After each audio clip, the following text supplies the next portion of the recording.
All right, everybody, welcome to another episode of the Break the Rules live stream. I am your host, Lev Polyakov, and we are here today for a very, very special and very important episode with JP Lindsey, Clint Russell, aka Liberty Lockdown. We're going to be talking about JD Vance's speech, talking about all these problems that are going on in Europe. And we are also going to be talking about the Ukraine deal. For those who don't know, Joseph, you are in Ukraine right now. You've been in Ukraine since the very beginning of this thing. You started your career working at Fox News and other mainstream outlets, and you even wrote a book about Fox News, about Roger Ailes and all of that. And Clint, you are coming at this, as many of the people watching this show know, from a libertarian anarcho-capitalist perspective, but you have been a lot more on the Trump side, although I am kind of interested what somebody libertarian like yourself thinks of that latest quote that he talked about. Owning Gaza?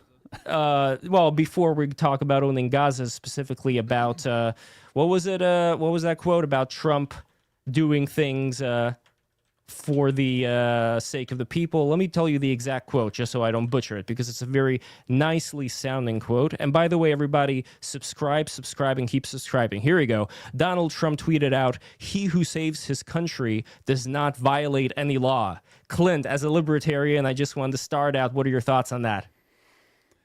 I mean,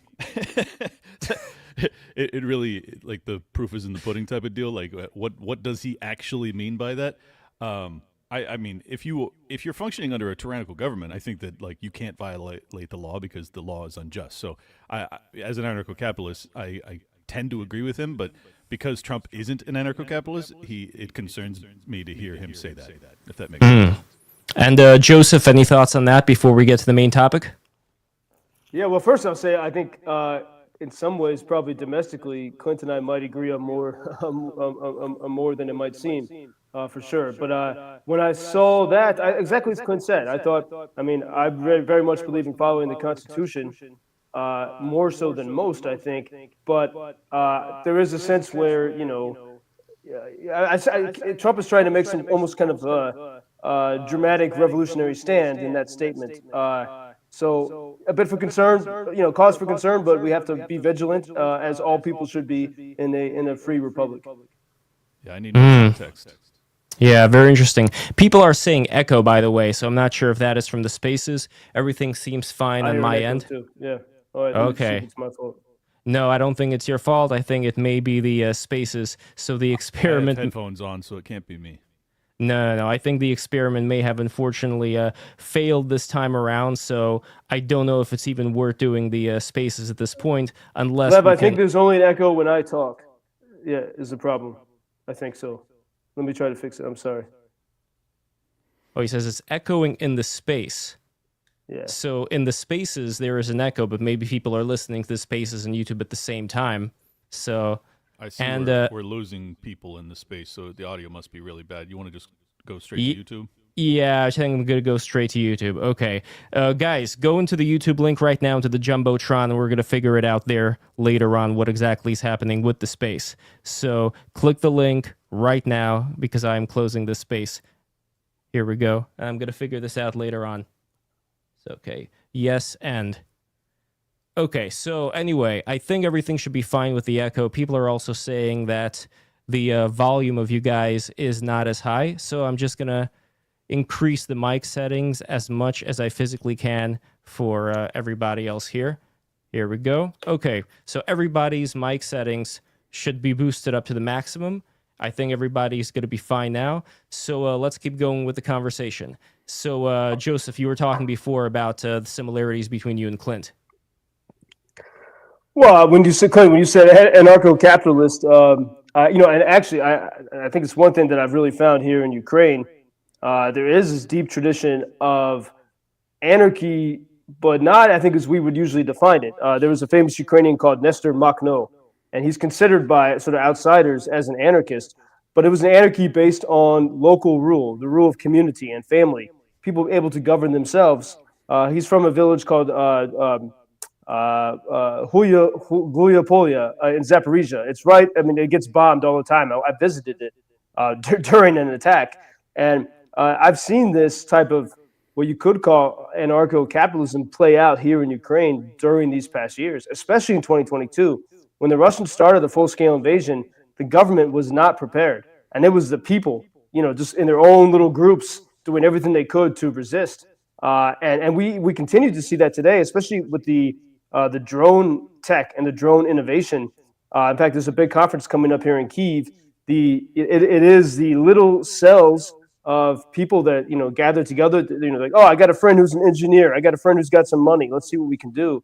That's still continuing here in a great way. And so Ukraine is very much a bottom-up society, and I think that's the reason why Ukraine has been able to resist.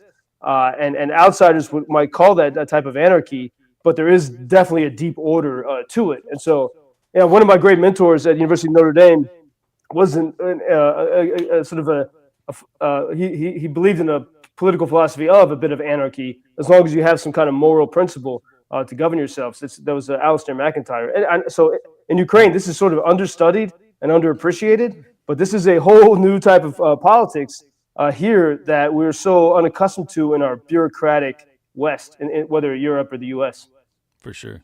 No, I mean, that's very interesting. I'm not familiar with the Ukrainian gentleman that's practicing kind of this or popularizing this anarchist worldview, but yeah, I think that anarchy ultimately, at its core, at its best variation or version of it, is just really mandatory for any level of freedom. Like, you have to have, and also for a kind of a meritocratic hierarchy that arises naturally as opposed to being a forced one. So, but yeah, just to clarify my position on Ukraine as well, like I'm not rooting for Russia, just oftentimes I get accused of that because I don't want to fund this war. But like my concern is America. My concern is that we are $37 trillion in debt, and that we've practiced decades of militarism and military adventurism all throughout the world, but particularly the Middle East. And I do not appreciate being robbed to fund wars, even if they are just defensive wars, which I'm sure you feel this is one of those cases. We can get into that if you'd like, but that's I just come from like a pure America first, non-interventionist position. This is not our business. I want to stay out of it. That's why I appreciated JD Vance's speech yesterday, because it seemed as if he was more embracing the nationalistic approach as opposed to the globalist one, and with America being the policeman of the world and the military of the world. I think that it's desperately needed, lest we end up watching our empire collapse in a violent, death row. There is a part of go on. Well, I was saying, and actually, I tell me if you hear an echo. I'm going to switch my mic here, but Clint, actually, I agree completely with you on this. Actually, my first job before I went to Fox News, which was a bizarre story and experience. After university, I was sort of hired without even applying for it at the Weekly Standard, Bill Kristol and the War Machine, the people that started the Institute for the Study of War, the people that pushed for Iraq and Afghanistan. That was my first job, and I went in there sort of naively. I came from more sort of ideologically of the old school of American conservatism, like paleocons, but the Weekly Standard was a cool place to be, and I saw it up close, and I rejected it. I mean, I escaped Fox News in a car chase. I began, when I saw it up close, I rejected the war machine, the forever war machine. And I along with many of my friends that fought in Iraq and Afghanistan, like together we began to wake up and say, wait, this is not right. Everything you just said, and as Trump just said, I think yesterday or today, the wars in the Middle East, there were too many, no one should have died on either side. And so I rejected that. I want to have nothing to do with it. I see this story in Ukraine as totally different. And I don't see it actually as taxing American resources. I mean, and that's one thing where the Biden administration was, to me, sort of unconsciously dishonest. All the spending packages for Ukraine, most of that was the valuation of weapons, old weapons that we weren't using anyway, or weapons that we wanted to test. And a lot of that stayed home. I mean, a lot of that was money that was spent in those packages to buy new weapons for the Pentagon. And still, I have yet to see a study today that shows if there were no Russian war in Ukraine today, how much money would the Pentagon be spending on new weapons? Because they're always buying new weapons. And what happens is all that gets shoved into the Ukraine package. So Ukraine gets blamed for it. These are the usual Washington shenanigans, which it seems that maybe we're on the edge of trying to get rid of. So I agree with you. The foreign adventures in Iraq and Afghanistan were disastrous, and I despise them. And that's why every time someone like Lindsey Graham or Bill Kristol speaks up in favor of Ukraine, I say, please be quiet. This is something totally different. This is not democracy building. This is something very different. And you have an army here that will do the fighting and actually is testing American weapons. And the thing that is still being missed by Pete Hegseth and by Elon and others, the pace of innovation that's happening here is astounding. And every defense contractor I've met who comes here, they close their eyes. They don't want to see it because it means they're going to have to do a lot of hard work when they go back to the U.S. They're making a lot of money making stuff that's not really useful for us. And Ukraine proves that reality. Clint, what are your thoughts? Well, I mean, I disagree with much of that in that I'm still very concerned with the State Department's activities in Ukraine in the lead up to Russia's invasion. I think that there has been tremendous provocation.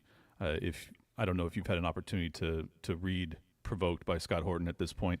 I'm sure you would disagree with much of it, but he goes through painstakingly and he uses citations largely from the major corporate media in America, New York Times, Washington Post, and he demonstrates the narrative shift that happened in 22 when the invasion occurs.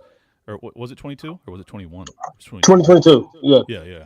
And it's like all of the non-interventionist arguments that me and my libertarian camp make was justified totally by our perceptions based off of corporate reporting prior to 22.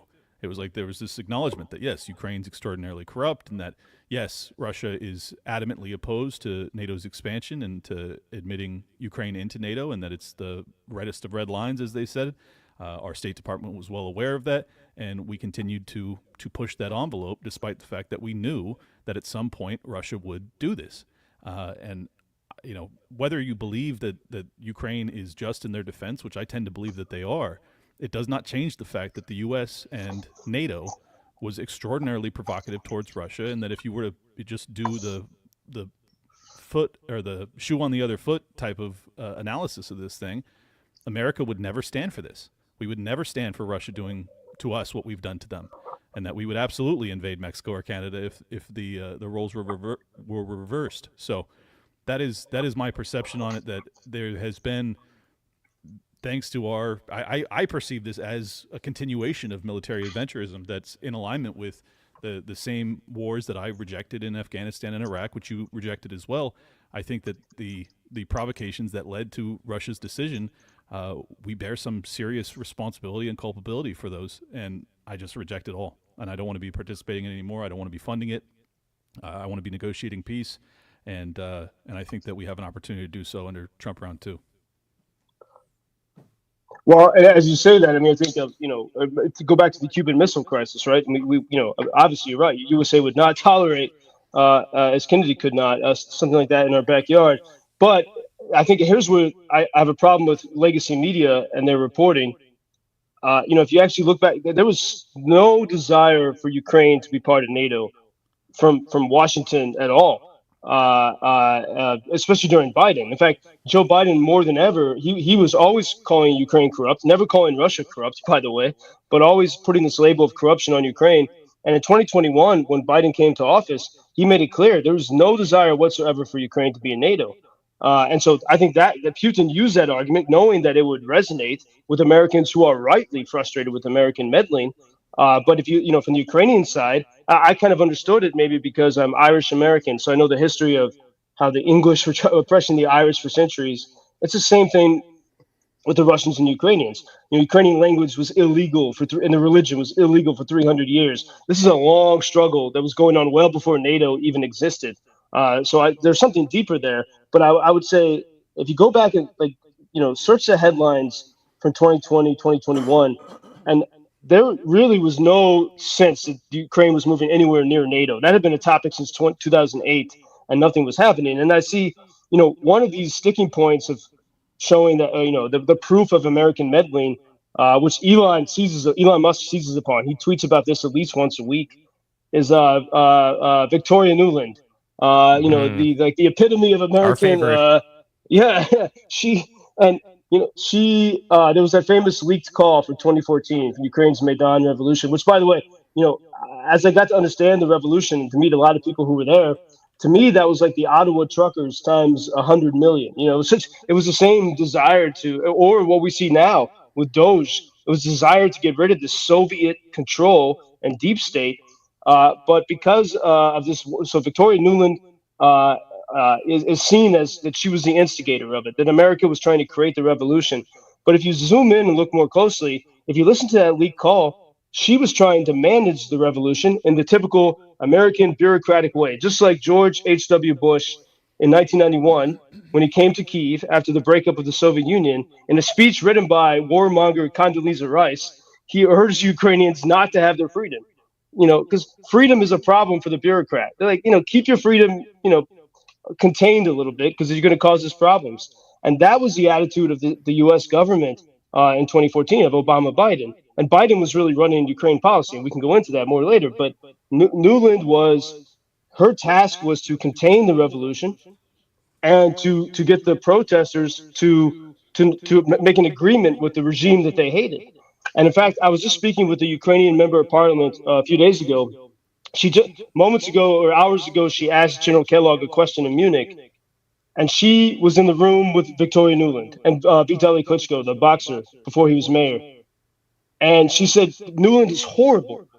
She was like American imperialist, telling the protesters, you gotta make a deal. And when the deal was formed, the people in the square were told, and they said hell no. And so actually what happened is the regime fell against the wishes of Victoria, against the attempts of Victoria Nuland to control the situation. And I think if the world saw that, it would be. I mean, Russia has pushed this narrative so gleefully because they know they listen to Americans and they know that we're pissed off after 20 years of Iraq and Afghanistan. But I would say what I see here in Ukraine, this is the inversion of it. Supporting Well, Ukraine is actually. Yeah, sorry, go ahead. no, I just wanted to interject because uh, we have a few significant areas of disagreement. First off, I'm hearing an echo again. All right, so I'm going to see why. Okay, there should not be any echo anymore. All right. Yeah. So there's still I heard echo. Yeah, I there's heard still an echo too. Let's see. No, I don't think there should be one now. The echo is making a comeback. Oh no. Let's see. Testing. Testing 1 2 3. Is there an echo right now? All right. Not from you, Yeah, it seems okay. but from me. Okay. Yeah, it's light. It's Okay. but I do hear it. Anyways, so yeah, I mean, your point about like the position of the Biden administration is not exactly correct because it was first off the prerequisite to be added into NATO is that you have to diminish corruption. So oftentimes what you're saying is true that Biden was emphasizing the corruption that existed within the Ukrainian government and they needed to work on that. The reason they were saying that is because they were creating a pathway for Ukraine to be admitted into NATO. And it's not just me theorizing on this. Kamala Harris said this, I think it was the Munich Security Conference of late 21, which was just months prior to the invasion from Russia, where she says, yes, the door remains open to Ukraine, into NATO. And that was extraordinarily provocative. And I don't think it was an accident, despite the fact that I think Kamala Harris is virtually retarded. I think that she was reading from a script. I think she was told to say that. Now, could I be wrong? Maybe. I can't prove that, but she did say it. And I think that was a major shot across the bow at Putin, particularly given that they were already kind of like rounding up or preparing for a potential invasion. To say that in that junction was like, yeah, bring it on. Like we're calling you out. Also, I don't look. I'll have to trust on some of your on the ground reporting and your conversations with parliamentarians in Ukraine as to their experience with Victoria Nuland and whether or not the revolution actually went against State Department interests. But I think it stands in contrast to the fact that they spent many years prior to that funneling billions of dollars into the NGO frameworks, the National Endowment for Democracy and others, that essentially bought and controlled so much of the media in Ukraine for Western interests and counter to Russian interests. So it seems obvious to me that, in fact, we were trying to ply Ukraine away from Russia interference or influence or whatever you want to call it. Now, as to the merit of that phone call and if she was actually crafting or trying to control the revolution, I think you and I are probably just going to be at odds on what the nature of that call was, but it didn't come across that way to me. I mean, she's talking, anybody that hasn't heard it, I would encourage you guys to listen to it. She's talking to, I think it was Jeffrey Pyatt, and it sounds as if she is basically deciding who's going to be in the new government post-revolution. That is the interference that I think America has been participating in most of the rest of the world, not just Ukraine, obviously, for a very long time, and it has created tremendous damage. And sometimes you have blowback. I'm sure you're familiar with this term from Ron Paul or the CIA, and I think that this is a very good example of it, that this was blowback to our intervention in Ukraine, and as a consequence, hundreds of thousands of people have died. And I think that it could have been avoided, and I think it's a tragedy. But at the end of the day, I'm not interested in participating in it anymore. I'm not interested in funding it, despite the fact that it is our excess or our ancient military technology that we're shipping out that we would have replaced anyways. It's still a massive and extraordinary provocation to the largest nuclear power on Earth, which is Russia. I mean, it's if not second to us. And it's just like we all understood that during the Cold War, you cannot have proxy wars, or certainly not hot wars, between nuclear powers. And we've just completely done away with that obvious truth, and we've participated in a obvious proxy war against Russia for years now. And I just think it's one of the most dangerous things I've ever witnessed, and despite the fact that I have tremendous sympathy for the Ukrainians. I mean, the primary reason that I reject the intervention into Ukraine in the first place is because I have a lot of sympathy for the Ukrainians. That doesn't change the fact that I don't want to risk nuclear war to defend them, to fund it, or to arm it, or to intervene in it in any fashion. And I think that I'm much more reflective of the general, America First MAGA base, despite the fact that I only broke down and voted for Trump for the first time in my life 4 months ago. I think that we see this thing quite similarly. Sorry, that was quite a screed, so I'll let you hop in whenever you want. Yeah, well, I mean, a lot of what you say resonates. Now, first, I would say, no matter what Kamala said in the days before the full-scale invasion, the biggest thing was the actions of the Biden administration. Now, there's a very important at some point to go back and see what happened in 2014, because there were a lot of shenanigans. And actually, Biden's son was getting paid by a pro-Russian, anti-Ukraine company, which no one seems to understand. We can get to that. But firstly, a few weeks before the Munich Security Forum and before the full-scale invasion, Biden withdrew the U.S. embassy from Kyiv. It was anything but a tough policy. It was almost an invitation. And as we all knew here the first few days, and I knew from my contacts in D.C., Washington, and I think Paris and Berlin and others were hoping that Ukraine would fall because the problem would go away. They didn't want to defend this. They did not want to provoke Russia at all. They have a consistent policy of Hillary Clinton reset button appeasement. It was Trump that was tough. It was Trump who, despite all the blah blah blah propaganda.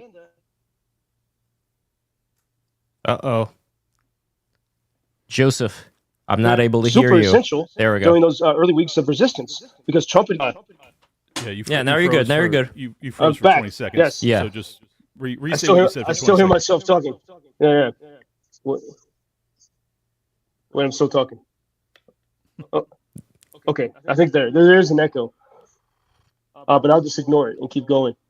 So it was actually, despite all the propaganda, it was Donald Trump that gave Ukraine weapons, javelins, when he was president. It was Donald Trump that sanctioned Russia on the Nord Stream pipeline, and he was accused of harming relations with Europe because he pissed off the Germans because they wanted Russian oil. And it was Trump that told NATO, you got to get tough. And war is coming, and you're going to get invaded. And no one listened. And it was Trump who was tough, who gave Ukraine the ability to resist. And that's why I think Ukraine was not invaded under his watch. And Joe Biden not only refused before the full-scale invasion to give weapons to Ukraine, there was we held on longer in Saigon and Kabul than we held on in Kyiv. 4 weeks before the full-scale invasion, the U.S. Embassy departs. It was an invitation. There was no desire. And if you look further and you look at Joe Biden's family connections, and this is what the other thing that everyone gets wrong, including the BBC and Tucker Carlson, it's universally wrong, is Burisma. When I talk with so many American friends, including people in Congress, the main reason why they oppose Ukraine, one of them is Burisma. They're no wonder Joe Biden helped Ukraine because his son made money from Burisma.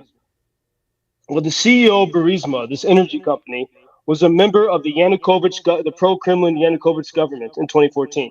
He fled the country. And as Hunter Biden's business partner, Devin Archer, said in congressional testimony in summer 2023, Hunter Biden's business partner was in Moscow in March 2014, meeting with the CEO of Burisma the same day that Putin took Crimea. Burisma had its major gas fields in the Crimean Peninsula. Burisma wanted Ukraine's revolution ended. They wanted Russian control again, as they had before. And what did they do to get influence? They paid the son of the United States vice president, who was given the Ukraine portfolio because Obama didn't really care about that foreign policy. They paid him $50,000 a month. And guess what? It worked. Because Obama Biden sent some blankets and MREs. They sent nothing to Ukraine, despite all these promises from before. And so I think if you start to look at it that way, you'll see that actually Biden, his family was incentivized for years by Moscow to oppose Ukraine. When Russia made its threats, yeah, the CIA, the intel was great about the threat that Russia posed. And they warned Ukraine it's going to happen, and they ran away. They didn't do a damn thing to stop it. And the one thing that the intelligence, and this is one reason why I really don't like the intelligence agencies, is their arrogance. They all thought Ukraine would fall in 3 to 7 days because they can never factor in the fact that there are human beings on this earth that love freedom and will not surrender. That's not a bureaucratic mindset. And so I just put those. I mean, there's a lot. I'll pass it to you now because there's a lot more we can discuss. But that's my basic response to what you said. Yeah. Well, I think we read this a little bit differently. So my analysis of this, and I'm hearing a bit of an echo, so apologies for speaking in a staggered fashion because I'm trying to ignore it. But yeah, but by the way, maybe you have some other thing that's open right now, which is regurgitating this. Is it possible? Any kind of tab? Nothing. Because you sound great to me, and Joseph sounds great to me too. I have the same echo problem. That is so weird because everything is going through StreamYard. That's the thing, everybody. Like StreamYard is. I closed out X. StreamYard is the bottleneck. Spaces, yeah. So I would figure that if I'm hearing everything fine on StreamYard, that's exactly what you guys are hearing, unless something else. Unless this is still like the curse of the spaces that we tried. I feel like it's the curse of the spaces, but yeah. So my analysis of this. Is a little bit different conclusion, and I think that's why I analyze these things in a different fashion. I think that there's a distinct possibility that, well, perhaps the Biden administration or the Obama administration was not really interested in seeing Russia invade.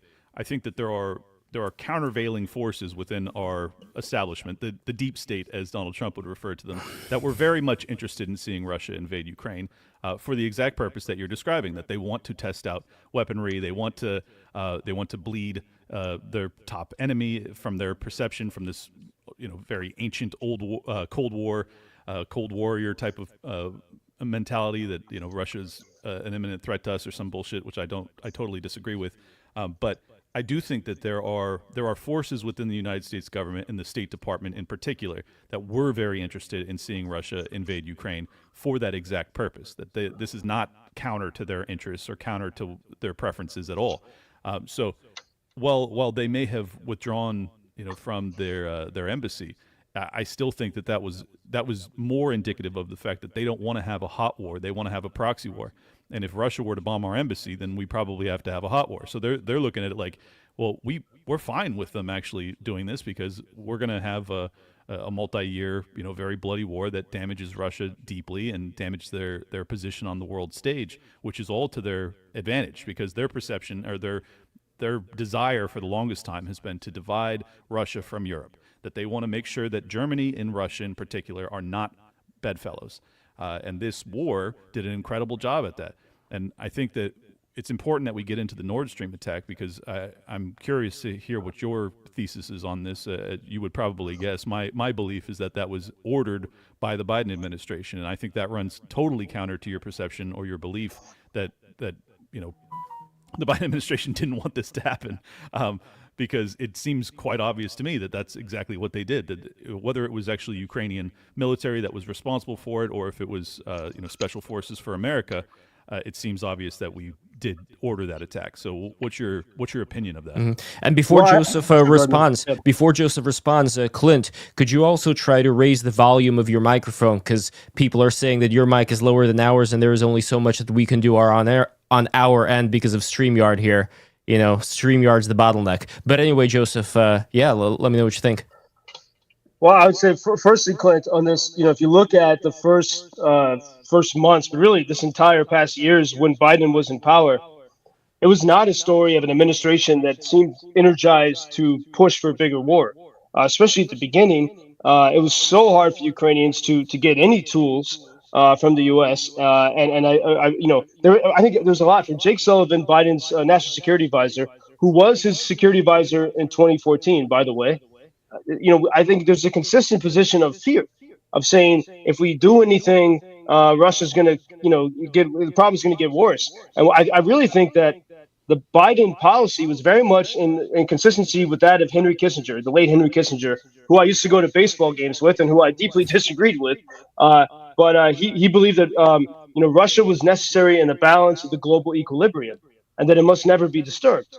And I think this, in practice, this was the policy of the Biden White House. Every single time they gave weapons to Ukraine, it was slow and reluctant. And even when Congress, finally, when Republicans in Congress in 2024, I think largely due to sort of evangelical influence, began to turn around and support Ukraine.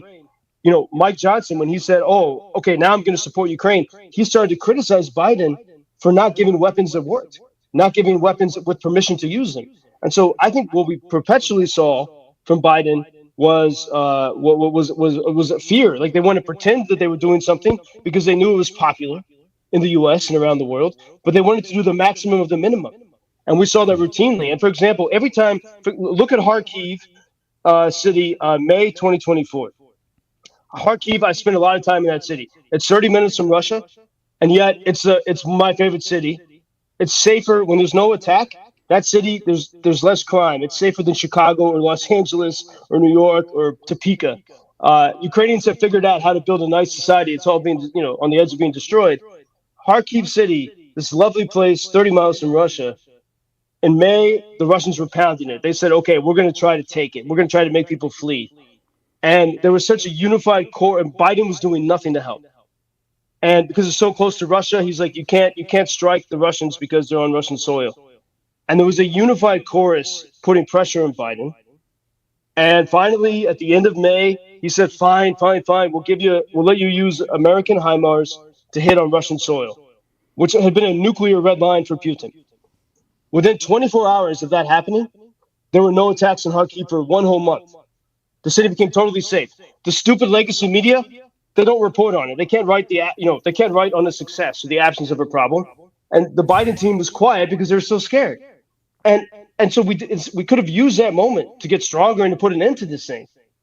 Like instead, we crossed a major Russian red line, and instead of Russia getting stronger, they spent 60 or 30 days moving their missile launch points beyond the Biden declared safe zone, into the Biden declared safe zone, 150 kilometers into Russia. And then by July, Kharkiv is attacked again, although not as bad because it's from further away. No one has even analyzed that situation.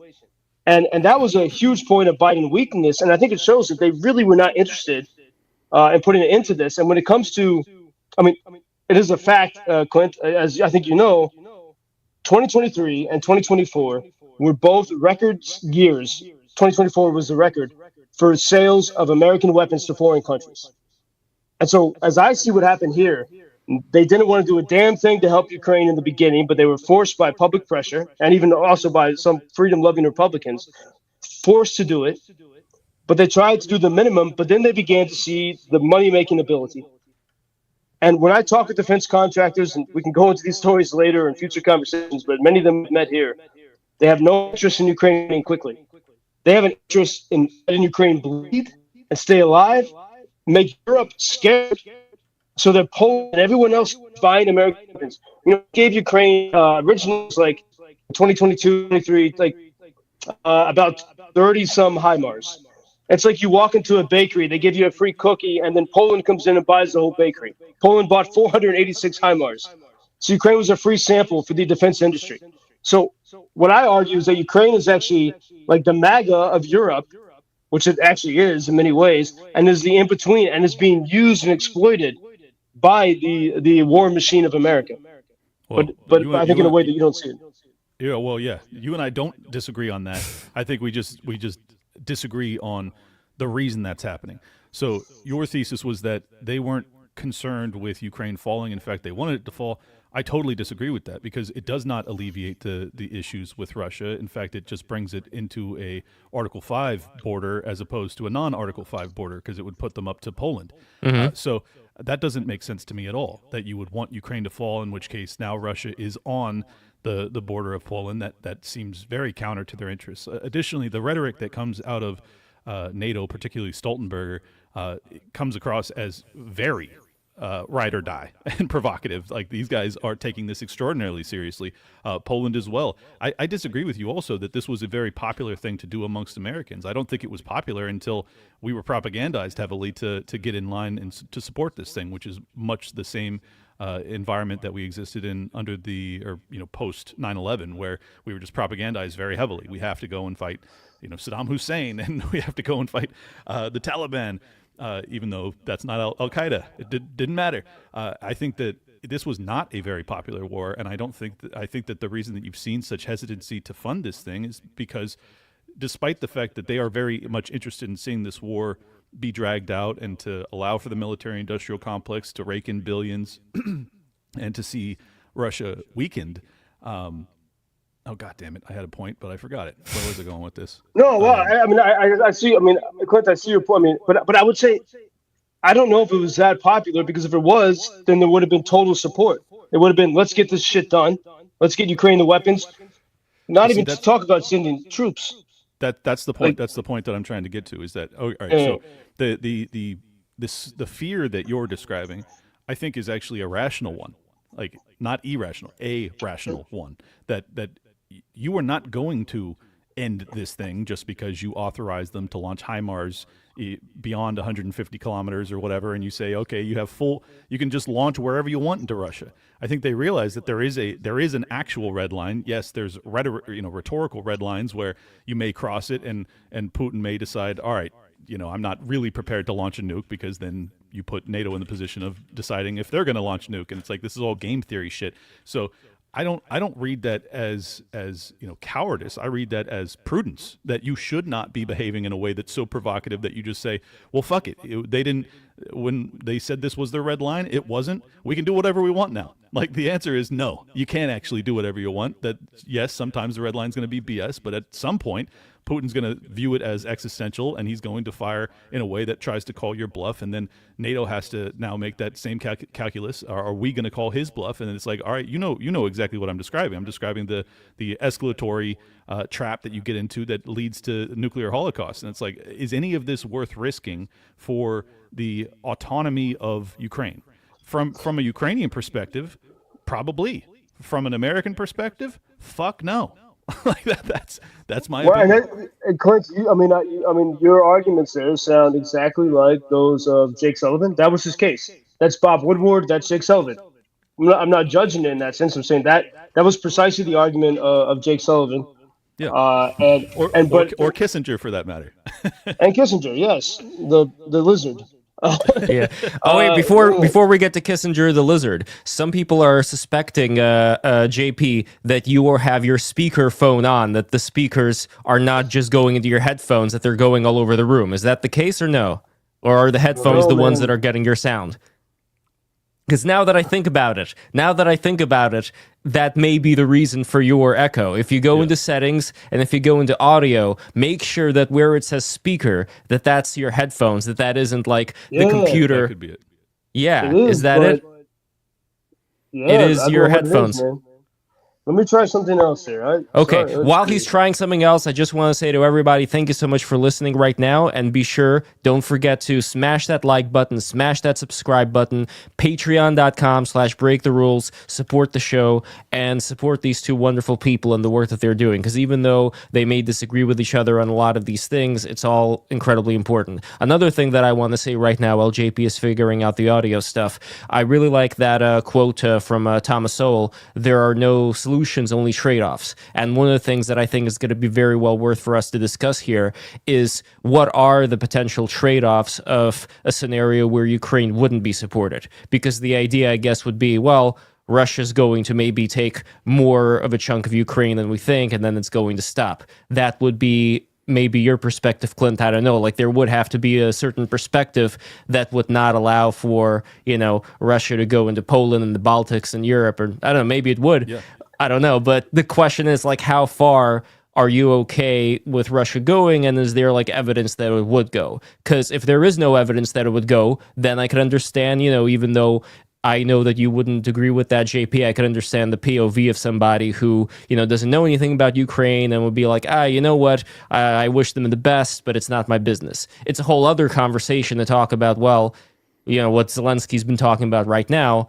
After Ukraine, what happens? And again, Clint, my point of view here that it is going to keep going. But I don't know, like JP, where exactly do you see this particular situation of trade-offs? If nothing was to be done, if Ukraine were to be invaded, then I know, would Russia run out of steam, or could it actually keep going? Is that a real threat? Well, first, let me tell me if the sound is better. I don't know. It sounds pretty much the same. I wouldn't worry about it. I wouldn't worry about it. It's okay. I don't hear the echo anymore. Oh, you don't hear the echo? Okay, good. Then Good. Yeah. I can always blame something on being in Kyiv. By the way, we do have Russian-Iranian drones. Russia sends Iranian drones to Europe now, by the way, in case people forget, and they're on the way to Kyiv City now. So what I'm doing right now is checking the different Telegram channels to see how far away they are, and there we go, just taking a look. But first I want to say, like, imagine this, that in this scary world that we're in, and with the threats of China and all that, and everything Trump wants to achieve, which getting rid of the bureaucracy has been a dream for many Americans since 1980, and no one ever did it. It was blah blah blah blah, and so I fully support that. And going into this world with all the threats we face, looking at the threats Trump faced in the first administration, imagine having as your best ally the people that love you and support you the most battle experienced army in the free world, because that's what Ukraine is. They actually have this battle. Now, you're going to get to a tipping point where it's going to be weakened, but right now it still is the most battle experienced army in the free world. And are you arguing that the Ukrainian military is not weakened at this junction? No, in fact, here's an example. I mean, yeah, for sure. For example, that city of Pokrovsk in Donbass. If you go back to August of last year, all the experts said Pokrovsk is going to fall in 2 weeks. Everyone said it. And as always, the stupid media and the stupid experts, including the high generals, they never correct themselves. They never say, "Oh shit, it's been 6 months." Pokrovsk is going to fall, and everyone said then the major city of Dnipro was next. Pokrovsk is destroyed. The civilians are gone, but I have many friends fighting there. It still holds on. It's still holding the line. That's extraordinary. What Ukrainians have done in Kursk, Russia was so weakened that in order to get stronger, which they did, they got North Korea. So that made them stronger, but they got to a weak point. There have been ups and downs for both sides here. And what we keep doing is missing the moments when Russia is down, and even to talk about it, even if you don't want to support it, at least to recognize it. But Ukraine surely has so much to teach. I don't know if Berlin were invaded. And, this is why JD Vance's speech was so powerful. He was totally right to chastise Europe. It's weak. And Ukrainians feel that too. And if Berlin were invaded, I don't think they have the social cohesion and the identity needed to withstand that. Agreed. Ukraine had it, and it was still tough.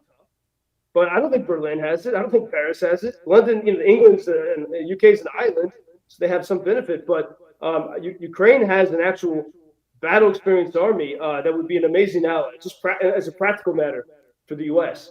Without actually costing the U.S. more. Actually, the U.S. has gained so much in this and has not spent a lot. But one thing I'll say, and I recognize that there is some radical sense of freedom here, which in a sense the anarchists would appreciate. Doesn't mean you have to totally support it. But there is a radical sense of freedom.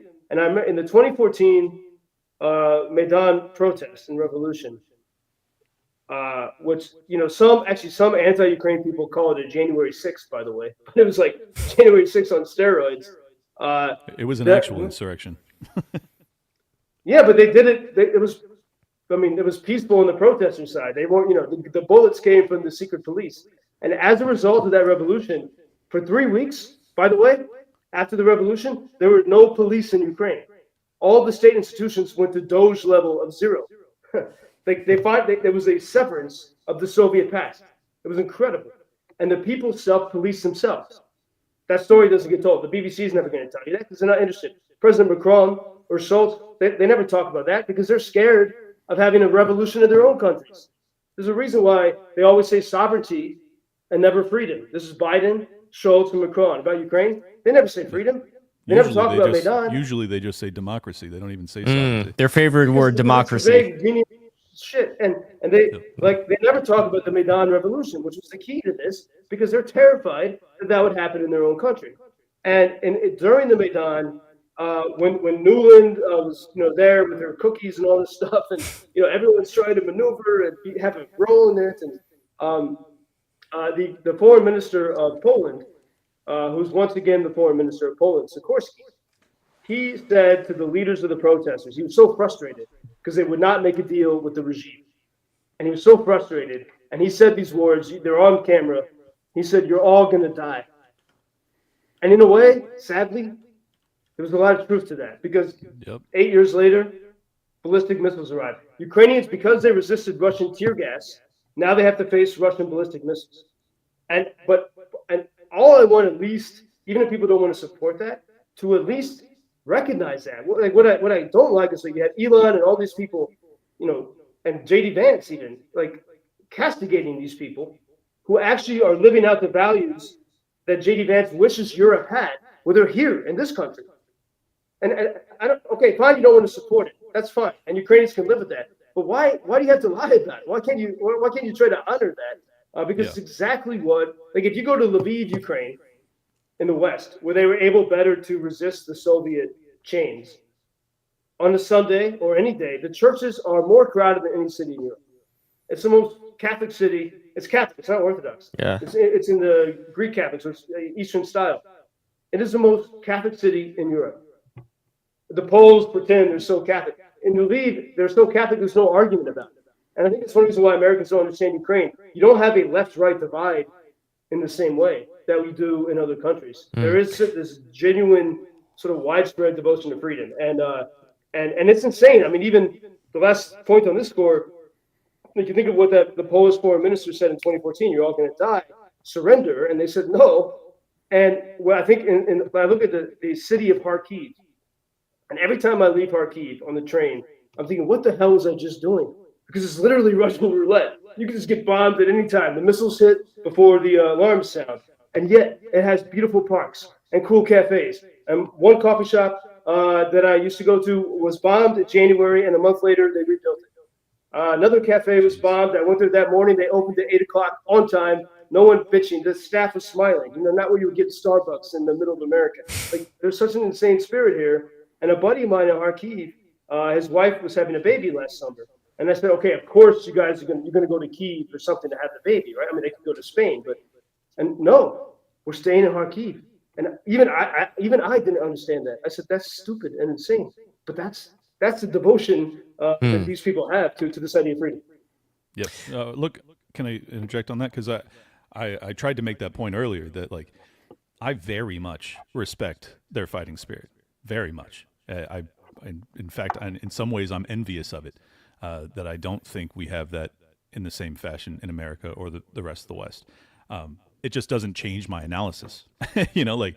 That's just the reality that I'm in the cost benefit analysis of this thing.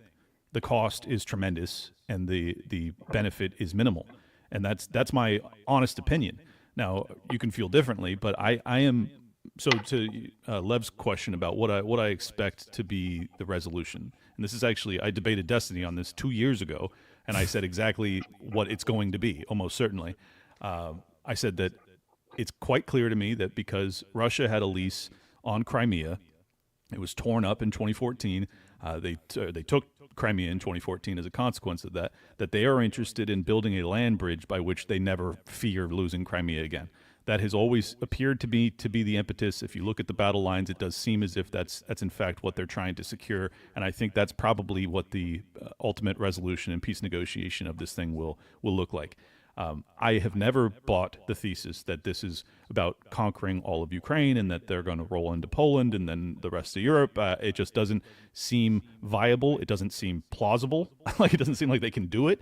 And I don't think that they have demonstrated any intention to do so. I think it has largely been, fear-mongering of old Cold War stuff, that this is what we're facing, that we're facing another Adolf Hitler or whatever. It doesn't come across as realistic to me. So if you look at after 2 years of this battle and where the battle lines are drawn, it still appears to be that, like, my thesis appears to be correct. Now, could I be proven wrong? Sure. Maybe he, as soon as he gets the rest of Ukraine, he immediately invades Poland, and I look like a total asshole. I just don't think it's likely. But what is needed for your mind to change on this? As far as I know, Poland. Well, I know we don't have that kind of tangible evidence. But as far as things that people say, as far as the quotes that Putin and Medvedev and all these people have uttered, as well as their generals talking about these plans, my question to you, Clint, is how much is needed to have a sober look at this? And I'm not going to change my opinion based off of rhetoric of hawks that exists within the Russian military, just because you have the same phenomenon in NATO. I mean, you have extraordinary hawkishness that exists within NATO, where they're like, we need to fucking nuke. Zelensky's talked about it. Like, we need to preemptively nuke Russia. Wait, Clint, who in NATO says that? I'm not sure we see that too much from NATO. Who says? Well, I know Stoltenberger talks a big game. He's gone now anyway, but. Yeah, have they actually talked about preemptively nuking? No, Zelensky is the person that I'm referencing. No, never. And Zelensky's never talked about preemptively nuking. He's saying we need nukes to protect ourselves. But no one, definitely not. No one in NATO has said that for sure. But well, he doesn't speak English, but I did read a headline from him saying that. English. Well, I'm sorry. No, he said we need when he's normally talking, he's not speaking English. So I was reading a translated version, but it seemed as if he was saying, like, we need to nuke. We need to nuke now. No, definitely not. I think that would. No, he was saying we need to have nukes, which is extraordinary in and of itself. But yeah, okay. Well, but there is a big difference between those and the fact that in Russia they're talking about nuking the United States nonstop. And sure, you could say, well, nuking the United States, that's rhetoric. But as far as the amount of surveys and the amount of things that they've already done, like for example, Medvedev, the former president of Russia, was talking about how the Baltic countries also belong to Russia. He referred to Poland as being temporarily occupied, and Medvedev said that there's always going to be a chance for another conflict between his country and Ukraine after the current war ends. I mean, there is so much stuff over here. The Putin said that the Western territories were a gift from Stalin in reference to his claim that Poland wants to take Ukrainian territory. And so my point is that I could read off all this stuff, and I understand that for yourself, it doesn't matter. The only thing it just doesn't move me, because the battle lines still seem to demonstrate that, like, what Putin in particular, his stated goal is the security of Crimea and to prevent Ukraine to be added into NATO. No, he's always talking about the expansion of the Russian Empire all the time. He's had these so-called experts on that draw up these maps talking about the historical borders of Russia. This has been an obsession with him. He talked about it with Tucker Carlson. I remember that to much consternation. I tell you, Clint, I was in Lev. I was in Lviv, before the full-scale invasion, and there was this. Putin gave a speech, and everyone at every cafe and bar in Lviv was watching it in Western Ukraine, and everyone just sort of felt this chill and got into silence. You could tell in every statement that he said he wanted the total annihilation of all this, and it was so palpable. And in later speeches, he's even gone on these bizarre rants, including with Tucker. He said, he once went to Western Ukraine in the Soviet times when he was a KGB guy. Let's remember he was a KGB guy. And he said, "Oh, they don't even speak Ukrainian there," which was not true. But he really cares about that deeply on that level. And I think, as you said with Poland, okay, we don't know, counterfactual. How can we know? Hypothetical. But imagine if, and I think this is something that, this is a point Ukrainians try to make, but it's, it's hard to see it. But if Ukraine fell in the same way that Belarus submitted to Russia long ago, they never really left the Soviet order. And if Ukraine, and this is where at least some respect for Ukrainians, if Ukrainians had decided to act like Russians and just do whatever their government told them, because Russia's a super vertical society. There's no freedom of speech. And if they just decided to go along instead of being like the Texas of Europe and saying hell no, if they had gone along, Russia would have the largest country in Europe. You'd have and this goes back to Soviet times and before. It was Ukrainian officers that were leaders in the Soviet military. Ukrainian ingenuity, a lot of the engineering was done here. It would have quite a menace for the entire world. And it's hard to see if Ukrainians weren't so insistent on not being part of that, just what kind of hell could be unleashed upon the world. But again, it's the same with your, that's not evidence for you. The same way that, we don't know what would happen with Poland. So yeah, it's a big question mark, and I can understand that maybe it's a cultural thing where, Clint, you grew up in the United States, and I grew up, even though I grew up in the U.S. too, like my family didn't, like they grew up in the Soviet Union, and there is more of a, let's say, focus that they have had as far as, well, what exactly is on the mind of a lot of these leaders. So have a lot of Russian-speaking people who are not on the side of Russia or on the side of Ukraine. That's why I think like a lot of them are really worried about this stuff, because they know 100% that Russia is going to keep going. They're not like neocon, Bill Kristol types. They're just people who happen to live in that world. And their biggest problem right now is that the people who otherwise they would support 110%, if we're talking about a lot of people associated with MAGA, a lot of libertarian people, there's such a disconnect going on, which, I don't think of this as any kind of debate. I want to be able to like reach out and just like really try to figure out like what is missing here, what can possibly be said, introduced into this conversation, just so we have like a much more crystal clear idea of what comes next. Because you're absolutely right. This is super, super serious. We are talking about nuclear war. We're talking about World War III, all of this stuff, but from the different perspective, from the perspective of if it's not stopped now, if China gives more money to Russia, if it keeps going, then we're going to be in a world of shit. And I want to avoid that. Yeah, exactly. And I think we all agree on that. It's just like, is the world of shit imminent if we don't defend Ukraine to the last man? And that is the disagreement. Just for the record, well, yes, I did grow up in America. I'm still relatively aware of USSR history, and I completely understand that the Eastern Bloc nations in Eastern Europe have genuine and legitimate concern about expansionist Russia. And it's hard for me to express to them in a way that like is more valid, because I didn't live through what they lived through under the communists, that like I don't think that your fears are justified. And it's not so much about knowing Putin's heart as much as it is his mind, like his rationality. Like he has demonstrated to me a level of prudence and caution with what he's done that does not, it's not indicative of someone who's prepared to take on the rest of Europe and NATO. It doesn't seem to be that to me. There has been many opportunities where he could have escalated things against NATO, and he has chosen not to. What I have seen is the opposite, where I have seen lies that have come from the Ukrainian side and from the NATO side that seem to try and drag America into a hot war with Russia. And I've seen efforts from the Russian side to avoid that. So that to me is indicative of a country that's being ran at present from whether it's Putin or his inner circle that is not in fact interested in a hot war against NATO. I think we all acknowledge that it's almost certainly assured that if he were to invade Poland, there would be a hot war against NATO. So I just don't buy the argument that he is actually prepared to take that on. Even if Ukraine were to fall, I don't buy that argument. Would before Joseph, would the 2022 peace deal that Russia wanted to sign with Ukraine, would that in your mind be an example of the prudence in Turkey? Clint, that's for you. Yeah. Oh, I'm sorry. Go ahead. Oh, no problem. Well, the 2022 peace agreement that Ukraine rejected, that Russia brought forth, would that have been an example of prudence? Well, on the part of Russia? I thought, yeah, pragmatic. I think that like. Okay, and here's why. And this is, I'm sorry, this is like one of those gotcha type questions. I knew it was a gotcha. I was ready. Yes. Yeah, good.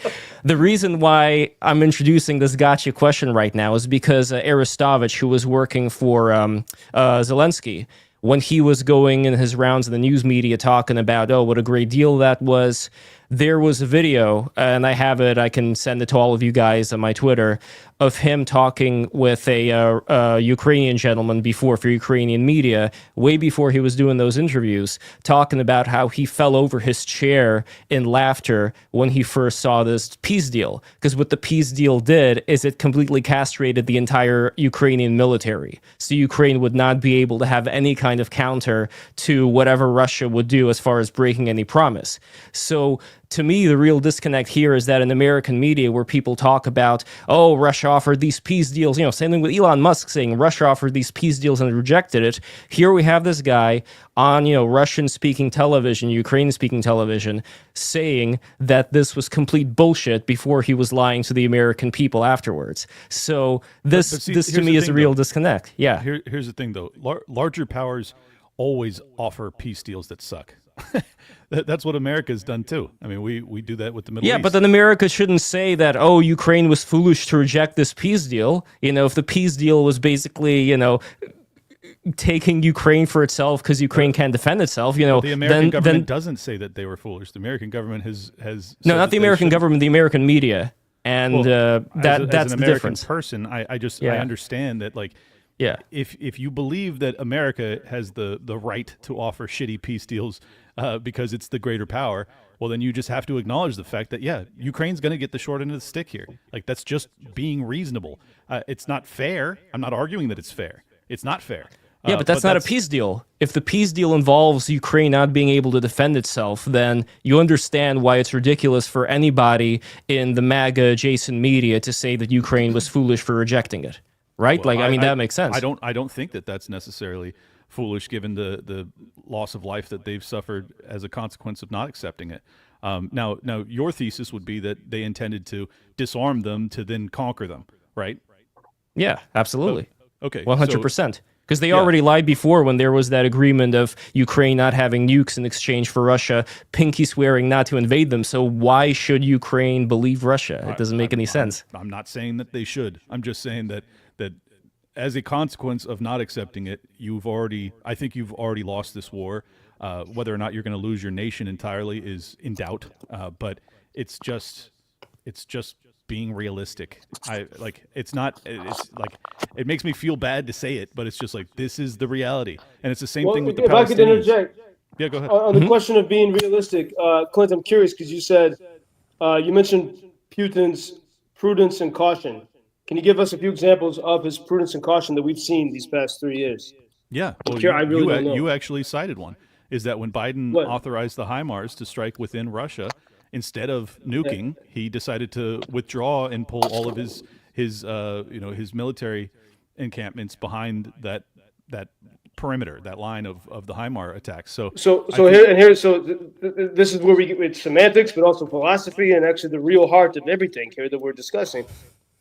You can call that prudence or caution, or you could call it weakness. You could call it that when Russia, when they were pushed, when Ukraine got stronger, and I can feel it here because the city that I'm talking to you from was once under siege, and now it's safer than Los Angeles. It is statistically. You're not going to get robbed there, and you might get bombed, but low chances.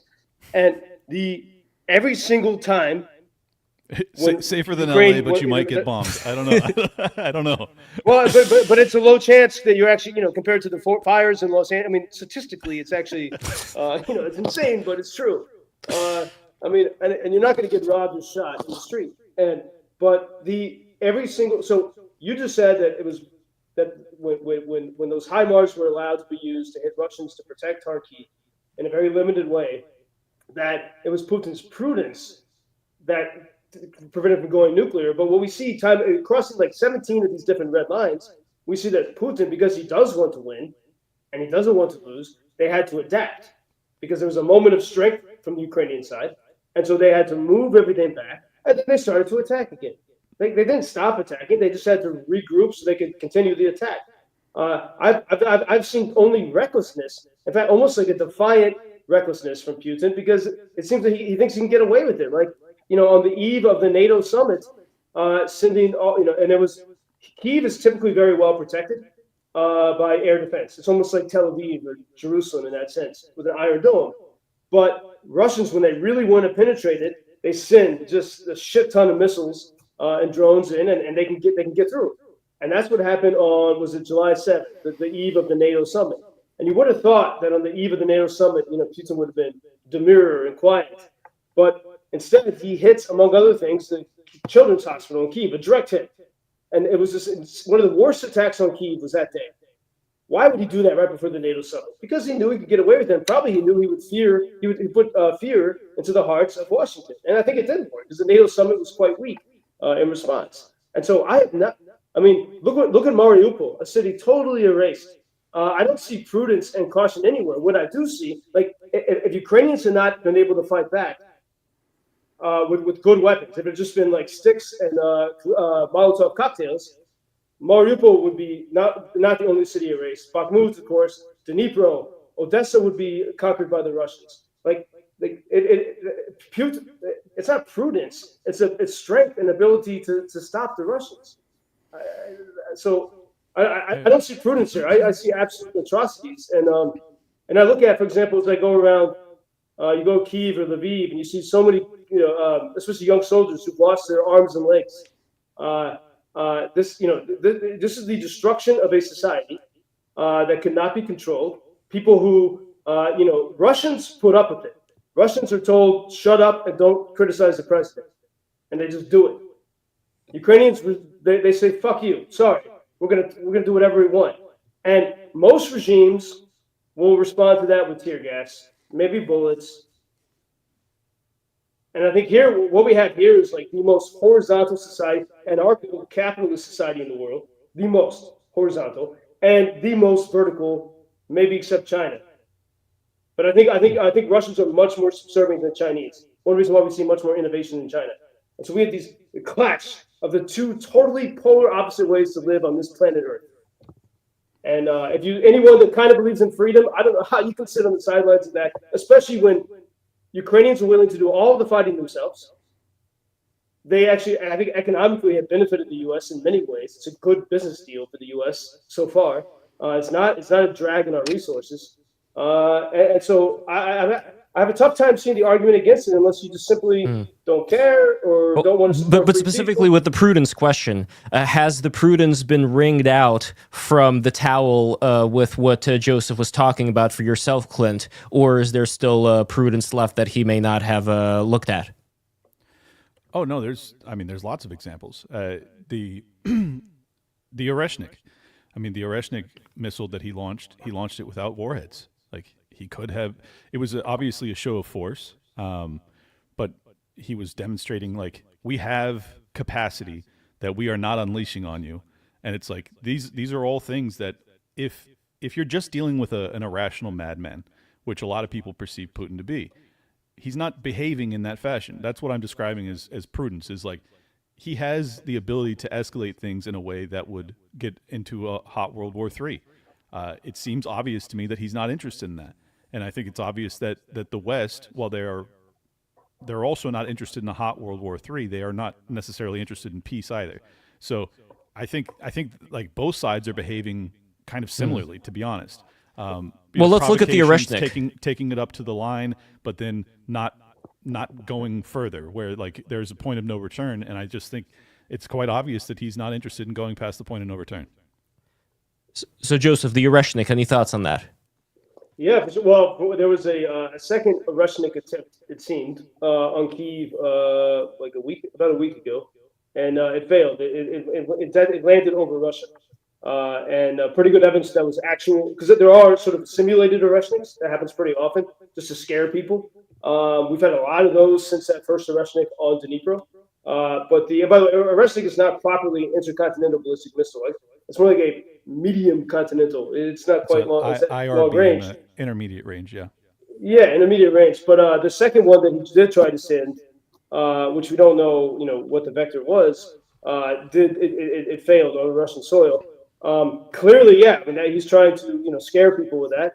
But you could skip a few levels. You could do a more tactical nuke before you did that. That's never happened. We've seen every single time, like Putin's like, I'm going to go nuclear if you use HIMARS or attack-ins on Ukrainian soil against Russians. That was crossed in 2022. using See, HIMARS. but Then see, all of these things that you're about to point out, you're going to point them out and call them weakness. I'm going to point them out and call them prudence. So, like, it's just a difference in analysis as to what conclusion you're making. I don't think that it's. I don't think it's weakness. I don't think it's weakness to not launch a nuke. I think it's prudence. Okay, well then how about this? If we know that every time Ukraine punches back with good weapons, Russians retreat, and Ukraine gets safer, and therefore Europe gets safer, and everyone gets happier except for Putin. But we know that I have a good analogy for you guys. Okay. Putin is so wonderfully prudent. He's so wonderfully prudent that we can just kick them out and put an end to this. Yeah, but you don't even buy that. You don't think that he's prudent to the point that he's going to accept the loss of this war. The nuclear question is the toughest question, and it goes down to it's the fucking toughest question. Well, there is an analogy I could use here. So here's the analogy. Clint, I know you're not a big fan of Antifa, right? So we're not seeing Antifa members during 2020 that were, handling machine guns and gunning down, any Trump supporter they happened to see. Like, obviously there were, attacks, but that's the question, at what level the attacks were. To me, I see a similarity between Antifa, the far left, and Russia in terms of their strategy, which is they're going to keep going and they're going to do whatever it is they know that they're kind of going to be able to get away with. And the moment that they get their nose punched in, then they actually start to retreat. So that to me is, I think, a good similarity there. Antifa doesn't have 6,000 nuclear weapons, though. And that's the thing, right? That's the biggest question. Are we going to allow any country that says, well, because we have nukes and we're going to nuke you, let us take this piece of land? And if we allow that, then that's it. Game's over. No, that's not true, though, because even from a conventional military standard, Russia has already demonstrated that without using nuclear weapons, they were able to take the eastern portion of Ukraine. It's like that is normal conventional warfare. I think it's obvious to everybody that they are the superior power militaristically, and they haven't even used the full repertoire of military equipment that they have at their disposal. Clint, so we got a question. I mean, yeah, they haven't used the full repertoire, and since they haven't gone nuclear, but they've used every damn other thing they got. I mean, for example, Russians, because they got so weakened, why did they turn to North Korea? Do you go to that shithole country when you're doing well? No, it's not a good thing when you got to go to North Korea. They had to turn to North Korea because they were not doing well. And yes, they took Eastern Ukraine, but they could have taken much more. They thought, and the CIA and everyone thought, that they would be here in Kyiv, and they weren't. So you got to always put it in perspective of the resistance that happened. And like before the HIMARS arrived in 2022, a new city was falling in Donbass every single week, and Joe Biden was standing aside. And a new city, Severodonetsk, Lysychansk, Bakhmut was due to fall within a week, like by July 4th or so. June 25th, finally some HIMARS arrived, and that changed the nature of the war. All of a sudden, it took 11 months for Bakhmut to fall. And Russia was stopped. So that's not a superior military force. It's a bigger country, more resources, more mineral resources, more weapons, and they can't. Right now, the big fight is for a tiny little city called Pokrovsk. It's not for the Odessa or Dnipro or Kyiv. Russia is weak compared to what Ukraine's been able to do. That's a fact. I just think that's a totally unfair argument, because you're saying Russia is not the superior military force because NATO decided to ship them a shitload of fucking weaponry. Like, all right, so yeah, they were the weaker military force. Okay, well, Russia gets drones from Iran. It gets support from China. India buys its oil to support the war machine, and it gets missiles from North Korea. What's the difference?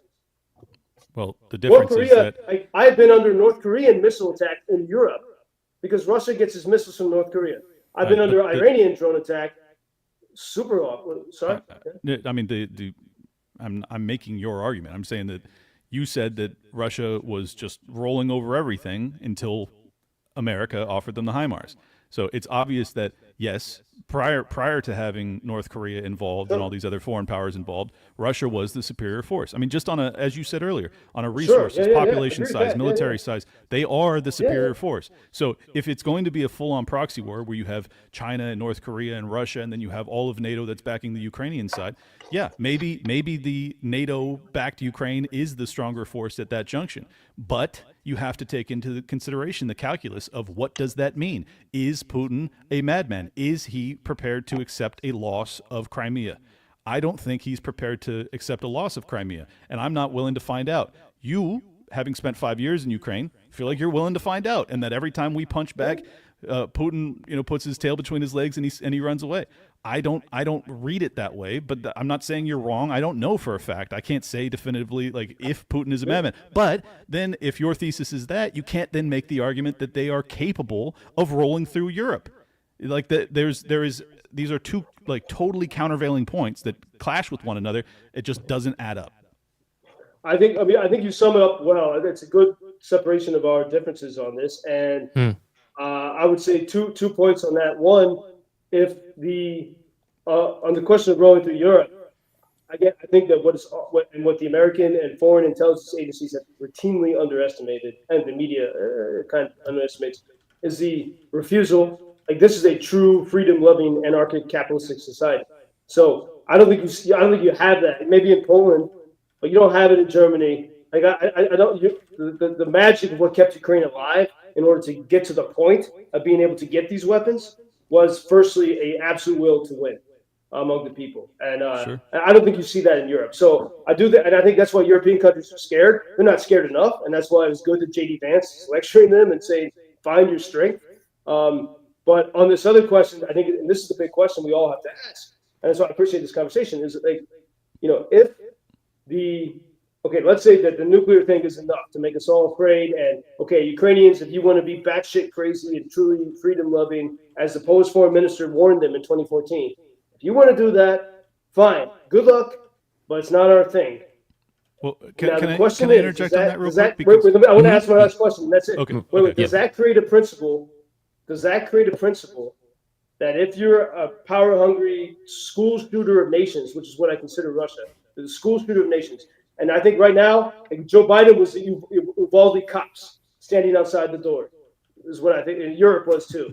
But if you're dealing with a school shooter of nations, that sentence gets me banned for saying that. But if you relent to that, do you feed that tyrant so that the whole world now lives under a nuclear threat?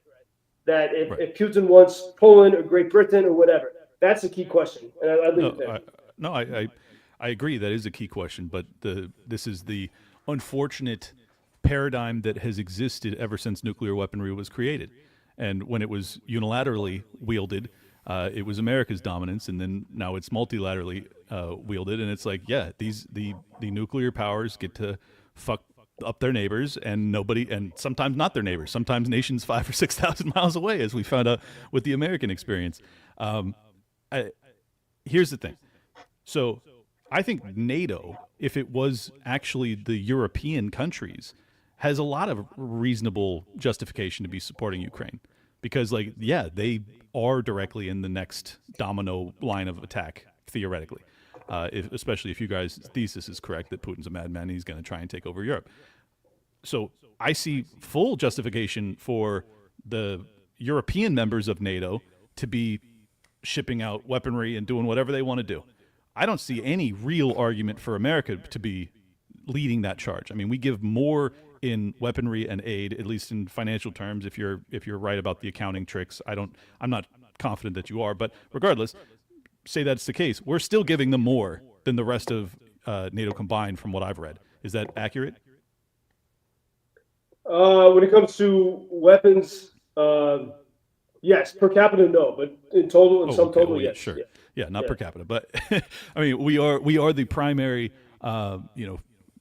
defending munitions. One important caveat there, because for example, because the other day we had a huge attack here in Kyiv, 15 Russian missiles, and we were protected by F-16s and French Mirage jets. But the important point, and here's the other sticking point, which could come up later in future conversations. The F-16s were donated by Denmark and the Netherlands, but Washington had to get permission. And that was the other thing. Europe really wanted to do a lot more. Some, not Germany, but smaller European countries wanted to do a lot more. And Joe Biden delayed and said, no, you can't do it. It wasn't even American stuff. It was because it was using American tech. That's maybe a debate for a different time, but very important to point out that. I think this is exactly the point that I'm making, is that there are different impetuses for action that exist and different calculuses that must be made on a nationalistic analysis. Like, if you're a Eastern European country you have a fucking lot of reason to be like, I want Ukraine to win this war. I think that if this is the problem with having America be the leader of NATO, is that doesn't make sense. Because from our calculus, we don't have the same impetus. We don't have the same dire, catastrophic consequences if the Clint Russells of the world are wrong and that Putin is going to roll across Europe.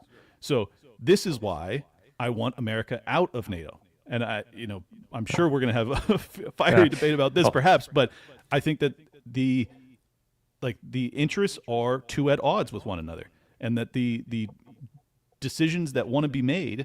Like America should not have the capacity to veto whether or not Poland or what nations you said, I forget which nations. Finland, Sweden, new members. Yeah.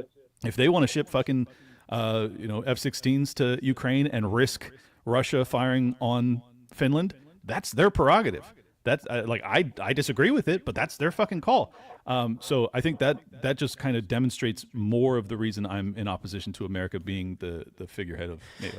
Before we continue, I have a quick question for everybody. How are you guys doing time-wise?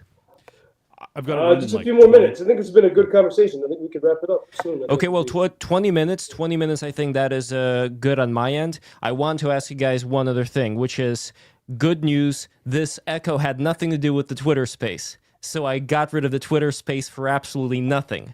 But what that means is that if it's okay with you guys, I made another Twitter space right now. I'm sending it to you, and you guys could still talk as if nothing's going on with the Twitter space. But again, if I don't do this, I'm going to feel regret for the rest of my fucking life because this kind of experiment. Yes, it's a very important test. Yes, but anyway, while this test is going on, Joseph, you've got the floor, my friend. Yeah, I want to ask Clinton. I mean, I see a clash of, it's in a strange way, very similar worldviews when it comes to a micro level, at least. But and also on a macro level. I mean, I completely reject and despise the war machine, especially the way I think that they've abused Ukraine and tried to profit from it. So do you think though, two questions into one here? In World War II, should the U.S. have gotten involved in any word, I know it's hard. There's so many different permutations, but was that a good thing that somehow we helped liberate Europe and all that? And two, is it, especially if you look to the threat with China and all this, is it important that the American military is experienced and connected to the world and savvy? Two different questions. Yeah, I mean, I'll go with the first one first. This is it's a counterfactual, kind of analysis. It's very hard to say. If German, if the Third Reich was actually capable of conquering all of Europe and endangering America, it's probably prudent for us to have gotten involved and to have stopped that. But I'm not sure that that's the case. I mean, from my analysis, it looks like it was really the USSR that defeated the Germans anyways. So do you think that, I guess I'll turn that question around on you. Do you think that given what he did in invading Russia, that he would have ultimately fallen anyways? Who would have fallen? That Hitler would have fallen. Yeah. Well, first I was intrigued by what you said, that if it was a threat that all of Europe would fall, why would that still matter to the U.S.? It's across an ocean. Why would that matter? No, sorry. I was saying if all of Europe were to fall and then it were to endanger the U.S. Like if they were to... How would all of Europe falling endanger the U.S.? Well, I mean, the argument is that if they were to conquer all of Europe and then conscript those men and then create the ships and decide to invade America, like the idea, or at least the argument, is that they were interested in total global conquest. And if that's the case, then yes, I mean, it does make sense. This is neocon argumentation that you must stop them there so you don't have to fight them here. Well, I can't say that would have actually transpired. Had it, then yes, our intervention is just. Well, I would say, and it's almost like that TV show, The Man in the High Castle, where we get to see what would it be like if. But on this score, I would say, Europe fell, and I say this, and it pisses off the Hungarians especially, but also the Poles. They caved. They fell, both to the Soviets and to Hitler.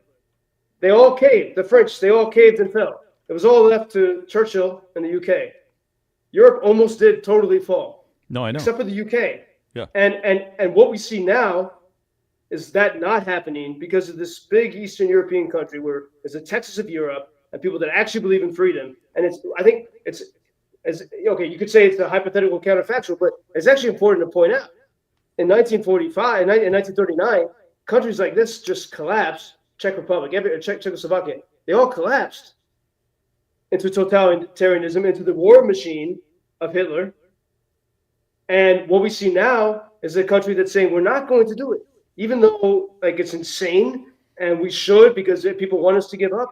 And there are moments when everyone here gets stressed and they're like, all right, okay, fine. We give up and you guys have fun. See what it's like. I mean, there are moments where people say that a lot, even recently now. Like the largest country in Europe is Ukraine. Incredible resources. Now, incredible military resources. Incredible innovation. Now, I don't totally buy this because I know the Ukrainians, they believe in freedom too much. They would always resist. And they would never use their skills in fighting Europe, for the most part. I just know that to be true. And I think that makes it even harder for people to realize that if Ukraine did fall, what a menace this would be. Because imagine, you're Putin, you conquer Ukraine, especially now after 3 years. Okay, if it was 3 days, it might be different. But now you've done this. You don't think that the Polish have a similar fighting spirit given their historical experiences? I don't know. Well, Clint, why don't we wait? Why don't we just wait and find out? Like we did in World War II. That's basically what I'm arguing is that we ought to wait and find out. But I don't know. I don't know the answer either. I mean, this is the one thing. My question. This is the one thing. This is the one thing that a lot of non-interventionist libertarians won't acknowledge, and I will acknowledge it. That we don't know. Like I am not saying I have a crystal ball that says if America stops arming the Ukrainians that Putin doesn't end up conquering all of Europe. I don't know that for a fact. I'm just saying I'm skeptical of it. I think that the statement is spoken with a tremendous amount of authority from the people that disagree with me. And I think that they're speaking with an authority that's probably not justified either, because they get a lot of things wrong in their analysis historically in foreign policy, whereas the Ron Pauls of the world have been right more often than not, and I come from that school. So I'm just asking that everybody consider the non-interventionist position and whether or not all of this is every single current modern conflict must be analogized to World War II. And it's always the next Hitler, and it's always about stopping them there so we don't have to fight them here. We made the same fucking retarded arguments when it came to Iraq, for God's sakes. Yeah. Well, that's the boy who cried wolf type of thing. Yeah. That one was obvious. This one is less obvious, so I'll give that justice. But I will put it this way: if we're weighing things in the balance, and saying because it's a gamble. Yes, it is a gamble. I hear echo now. No, you're right. It is a gamble, but it's also a gamble to go along with your counter arguments that because Putin has withdrawn when we gave them HIMARS, that this is you just keep going. Just give them more. Give them F-16s. Let's put nukes in Kiev. Let's let them do whatever they want. No, but it's more than it's been. And here's what I say in the gamble. If you're trying to weigh this in the balance, and you do reasonably acknowledge that if all of Europe fell, that could be a huge problem, especially now we're more interconnected than ever. Then here's the balance. We have a situation where no one is asking for other foreign soldiers to fight. Ukrainians are totally willing to do it. They've done it so far for 3 years. They've held the line pretty well.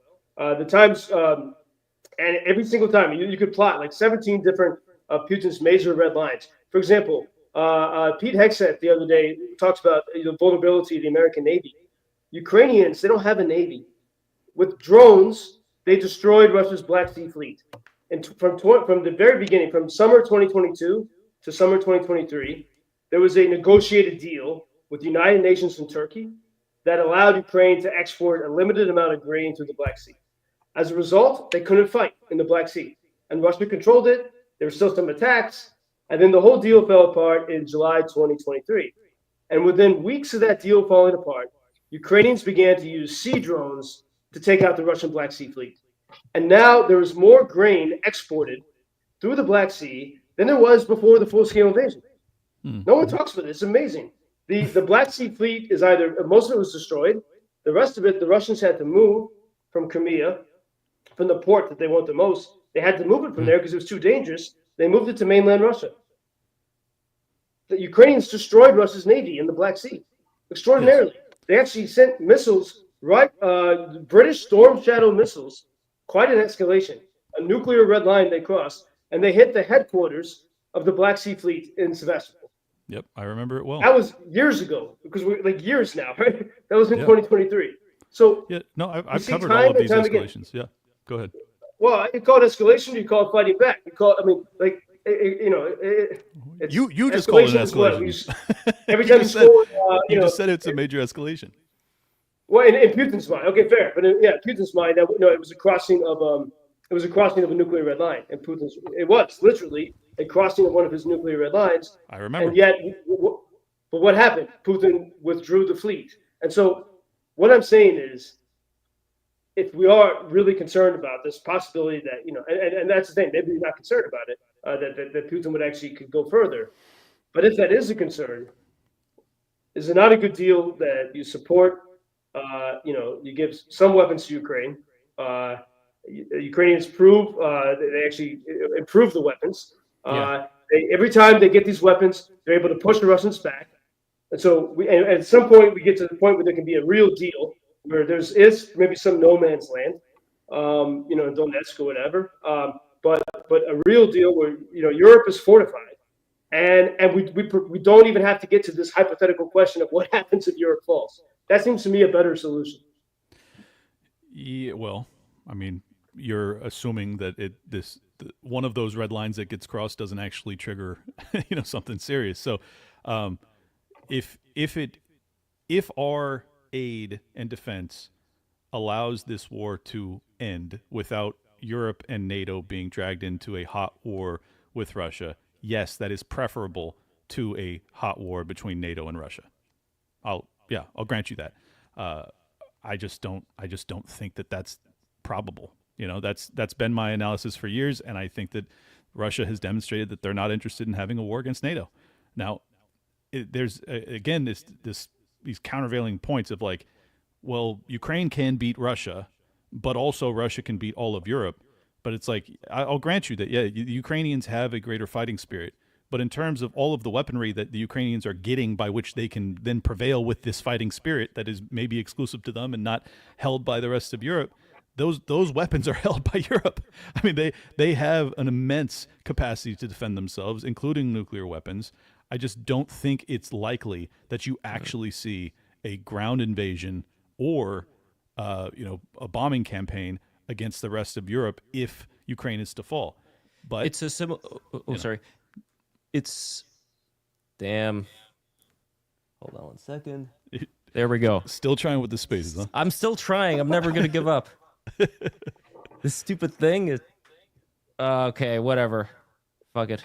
I'm ending the space again. No more spaces. No more spaces. It's done. Done with the spaces. Can I say something? Oh, you can absolutely say something, but I just wanted to say one thing real quick before that, which is subscribe, because I forgot what I was going to say. But Clint, go on. Perfect. All right. So I think that you and I once again are having major differences in takeaways from these events. In that JD Vance's speech yesterday, which, by the way, everybody watching, listening right now, if you haven't heard the entirety of the speech, I did an episode at noon today where I listen and give commentary on the entire thing, and it's fucking fantastic. His argument is not about strength. He is not arguing about getting tough and being stronger to withstand the inevitable invasion of Russia. It is completely not what he's saying. What he is saying is that the enemies of democracy, the enemies of humanity, exist in that room. The people that he's talking to. He's talking to the heads of NATO and the heads of all of the European governments, and he's saying, you censor your people. You cancel elections. You're not fucking defenders of democracy. You're the biggest threats to it. That speech is not about, even though it's the Munich Security Conference and you would expect it to be about, how are we going to defend ourselves and blah, blah, blah. That is not the thesis that he's functioning from. And it was really profound. So I hope people will check that out. I think that is my biggest concern. And I think this is what many of the Make America Great, America First, and also the libertarians feel right now, is that, yes, Putin isn't a good guy. No doubt. I never argued, despite the fact that I'm called a Putin apologist and that I fucking love Putin. That's never been my actual worldview. My primary concern, is that our government is a huge fucking problem, and it is clearly the biggest threat to my liberty personally, and it has been. I was just locked in my house 4 years ago. Like we have serious problems. So that is my priority. That is the focus. If we were some bastion of liberty, and we didn't have 50% tax rates, and we didn't have one of the most regulated economies in the world, then maybe we can talk about bringing freedom and democracy to the rest of the world. Maybe at that point.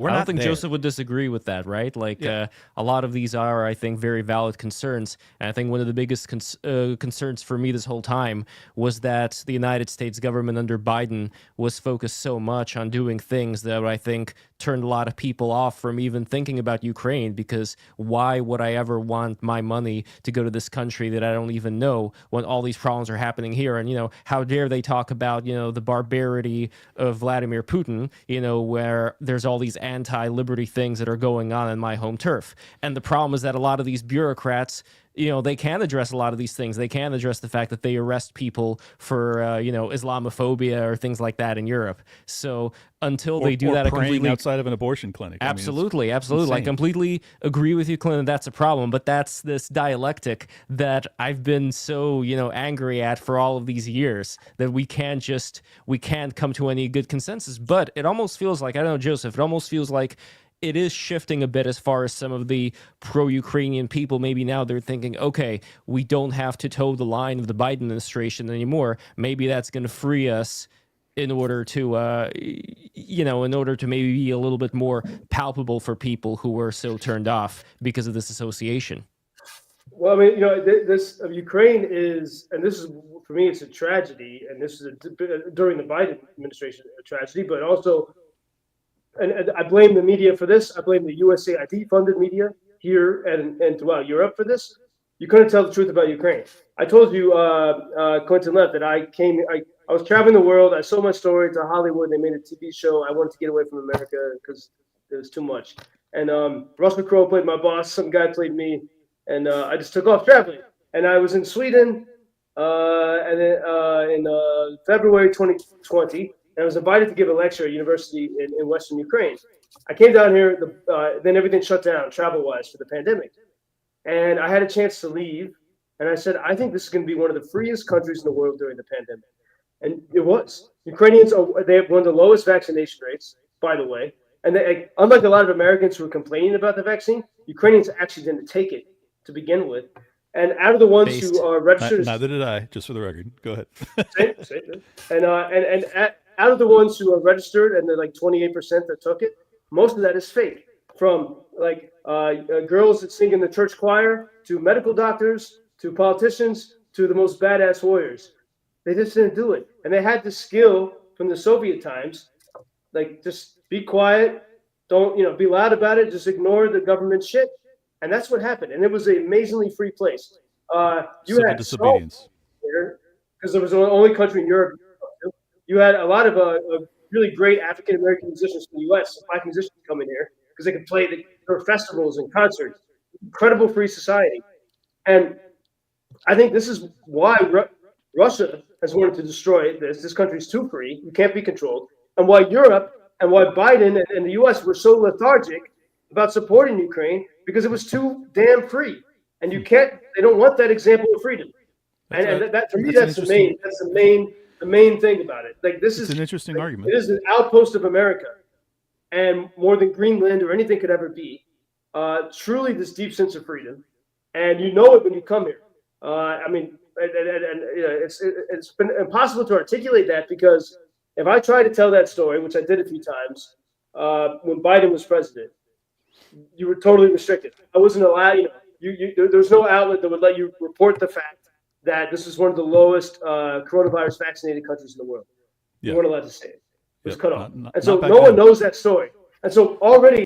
In part because our media is funded by the same USAID that controls Ukrainian media. But go ahead. Yeah, including the reporters here. And I consider a lot of there's a few good reporters I really respect here from America. A lot of them I consider enemy agents. They secretly love Russia. They don't understand freedom. When they come to Ukraine, they don't like the free speech here. They're offended by everything because this is a very free society.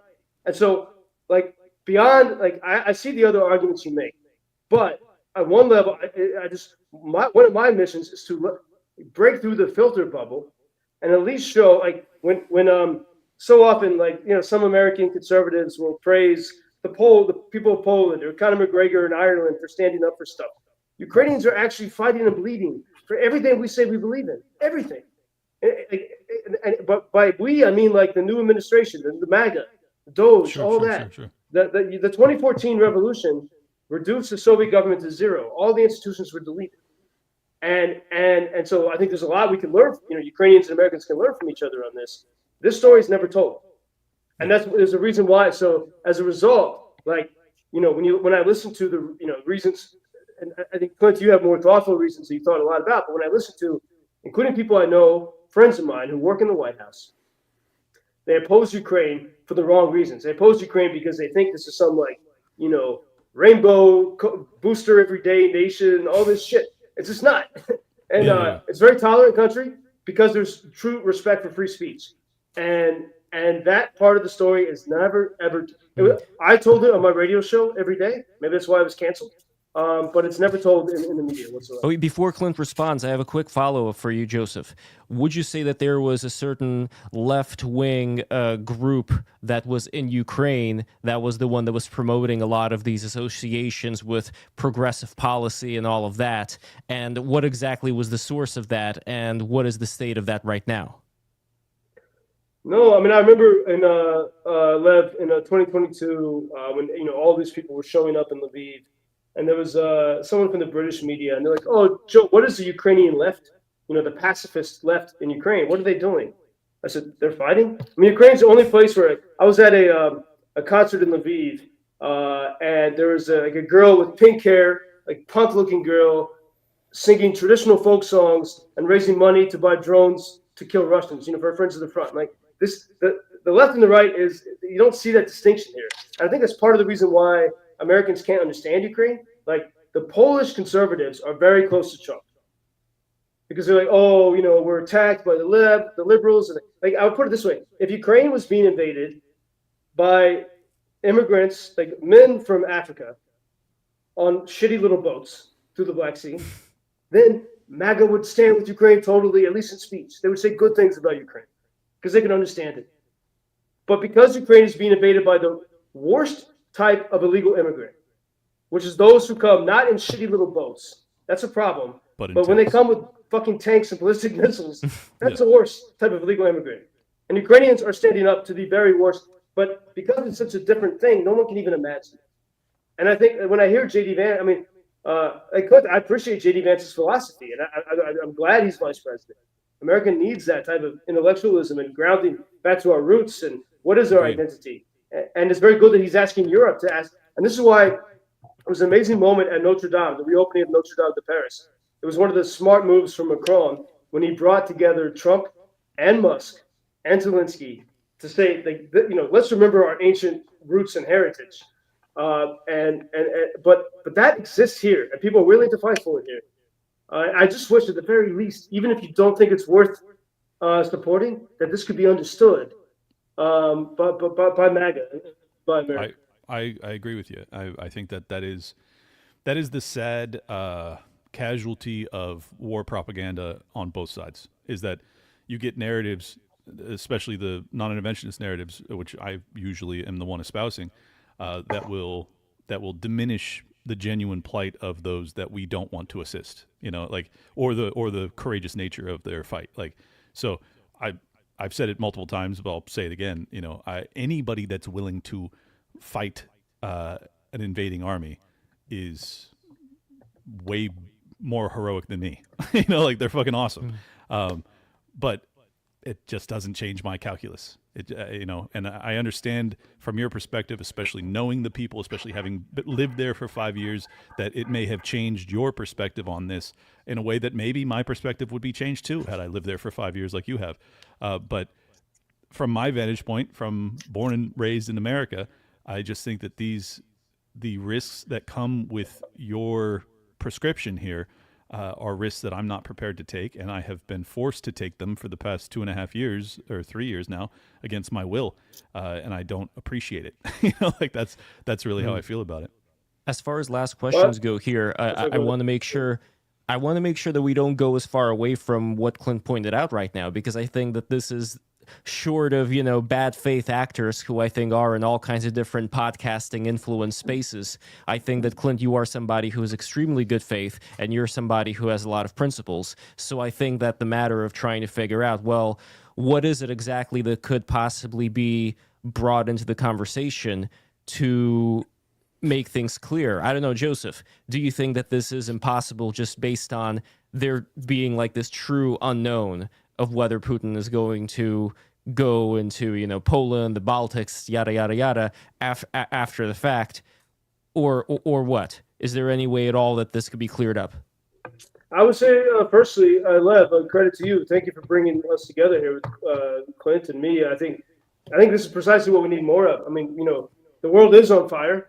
It got much worse under Biden's presidency in a very scary way. Middle East, the Taiwan threats, all this stuff, and the problems in America, and Biden's absolute tone deafness, announcing $8 billion coming to Ukraine when the hurricanes in the Carolinas, which wasn't even new money. It was almost gratuitous, because that was money that Congress had approved before, and it was almost like a gratuitous stabbing in the heart of Americans. And you hand out $700 to North Carolina, or to what was it, North Carolina?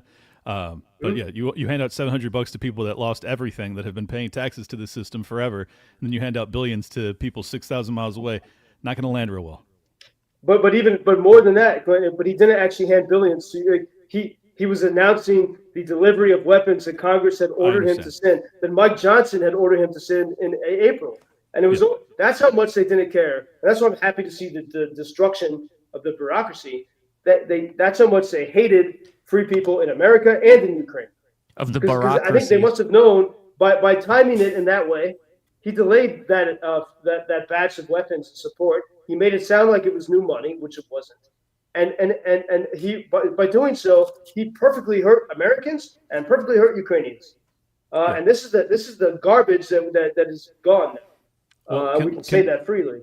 Can I just say something too? Because I think that what makes the analysis of these wars extraordinarily challenging is that, well, we actually opened up this discussion with this back and forth of like, what was this Burisma thing all about? Why did the vice president's son sit on the board of multiple companies in Ukraine? It's like Russia, by the way, not Ukraine. Oh, okay, but it was inside of. I mean, no, it was in Moscow. No, this is the key detail. But he was in Ukraine, was he not? No, he was part. He had been in Ukraine, and the Ukrainian people, they had their own Trump revolution. They kicked the whole government out. They sent them fleeing to Moscow in 2014, including the CEO of Burisma. And only when he was in Moscow, and the testimony of Devin Archer, Hunter Biden's business partner, he said this before Congress in 2023. He said the same day that Putin took Crimea, he was meeting with the CEO of Burisma in Moscow. Burisma opposed Ukraine's revolution because they couldn't control this country anymore. They couldn't control free people. They wanted to pillage and get its resources. And so what did they do? They paid off the son of the vice president, who Biden was in charge of Ukraine policy. Obama didn't care. You could put Biden in charge with Jake Sullivan. Biden in charge of Ukraine policy when Ukraine broke away from the grip of Russia in 2014. Burisma, whose CEO had fled to Moscow, whose energy assets were in the Crimean Peninsula, which for 3 weeks was in the control of the free Ukrainians, pays the son of Biden. And what does Biden do? They choose not to help Ukraine. I mean, this is the quid pro quo. But Burisma was not Ukrainian. It was anti-Ukraine. Okay, but the point I'm making is that it wasn't even just Burisma. He was also on the boards of other corporations that were inside of Ukraine, and one of them had research that they were funding into biolabs, according to Victoria Nuland. Now, whether or not they were biolabs or bioweapons labs, you can assume which one I believe it was. But the point that I was trying to get across is that because the U.S. State Department and the U.S. empire, or whatever you want to call it, has its fingers in so many pots all over the world, that when there is an invasion from a nation like Russia, it makes the calculus, the analysis of like, all right, what was the impetus? What was the, like, who did what and why? And like, why do we have Victoria Nuland on the ground? Even if she's just handing out cookies, why the fuck is she there? Like, there's all these examples of, because of America State Department intervention, that you can no longer get a unified support for the Ukrainians, because people like me have been convinced that I think that this has largely been driven by our own State Department from the beginning. So why the fuck would I get behind what the State Department is telling me we have to do now? Like, this is, so my argument is this: they shouldn't be doing those things. they shouldn't be funding Clint, billions through USAID and with the creating biolabs, all though, of these problems. I want to make sure we don't forget the biolabs part, because at least with my own separate research, when I took a look at what exactly those things were, they had complete access for anybody, including the Russian government people, to be able to go in there and examine whatever the hell they wanted to. Now, I don't know, Joseph, if that is the case or not, but that's at least what I found out. I think, Lev, we should save that for next conversation, in which we can also discuss the Wuhan laboratory and the Winnipeg laboratory in Canada that was shut down in 2019, and the laboratory in Fort Detrick, Maryland, that was shut down that no one talks about in late August of 2019. That's a whole other conversation. Okay. I think we need to push that for the next, but sounds good. I do want to talk about it. And Clint, I completely agree with you on it. I'm an opponent of their type of intervention. I've seen how they tried to actually limit.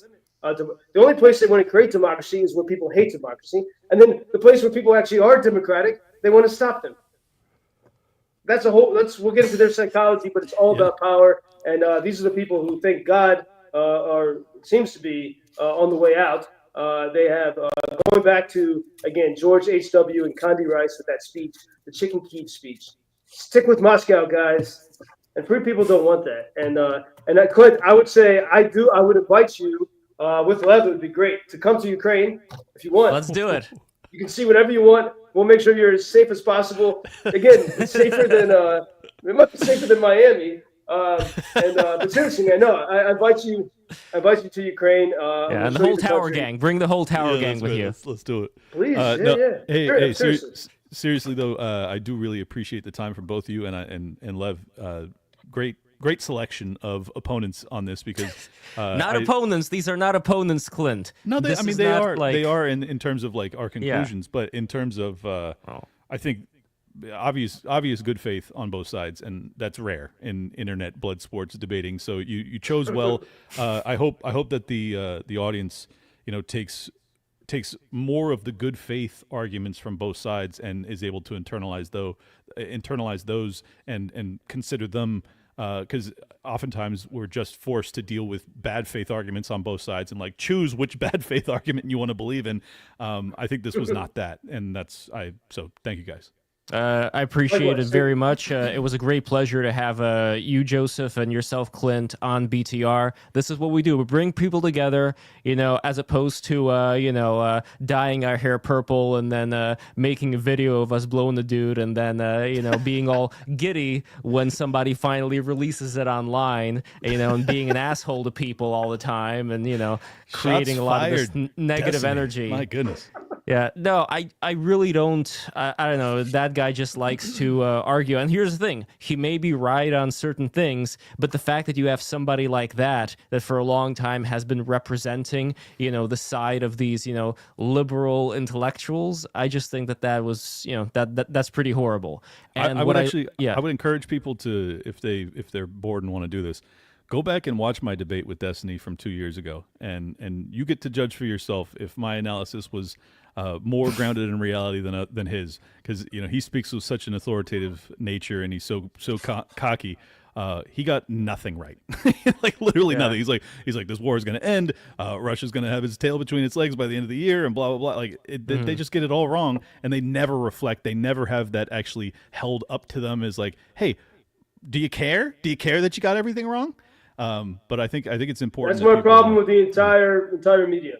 Yeah, me too. And all the experts. Yeah. Mm-hmm. So we agree on a lot, actually. And Joseph, and as you were describing, sorry, Lev. As you were describing that, I have no idea what the hell you're talking about. And it's weird. Like, there's some things in war you appreciate that you just don't have to give a shit about that stuff, because we got missiles falling on our about heads. Jenna St. Clair or whatever her name is, getting Musk's baby. He's gonna have like clones of himself, probably. Running the world in a couple of years. I gotta say real quick, because she's a friend of mine. I've hung out with her. I mean, not like a great friend, but we've hung out 7-8 times, different events and shit like that. That news shook me to my core. I was like, what? She was on Liberty lockdown, and then apparently, like a couple months later, she was, with Elon. Wow. So, life is very strange. Very, I mean, very strange. look, God bless her. I just want to see. I just want to see a lot more of less slop type content. I want to see a lot more content that's has these deeper conversations like we do, and that's why I'm incredibly thankful to the fact that we are able to do this. And I really appreciate your time. The Spaces thing didn't work out, although I'm so close. I am that close to figuring it out, and I will figure it out eventually. Let's try again. I'm happy to try again. I would love same yes crew. It would be great. And absolutely. And Clint, I appreciate. This is exactly the conversation that needs to happen, and I think we've got very close to the key questions that the whole world has to answer. So thank you for that. And good evening, y'all from Kyiv. And this is where you can still find under air raid alarm, Joseph. but no bombs yet. So if you go to x.com/JP Lindsey, I have it on the screen over here for everybody in the chat. That is how you are going to find Joseph here. And of course, the great Liberty Lockdown. You could find Liberty Lockdown on X at Liberty Lock Pod. Here is the link as well. And here it is. And what are you guys working on? Any plugs?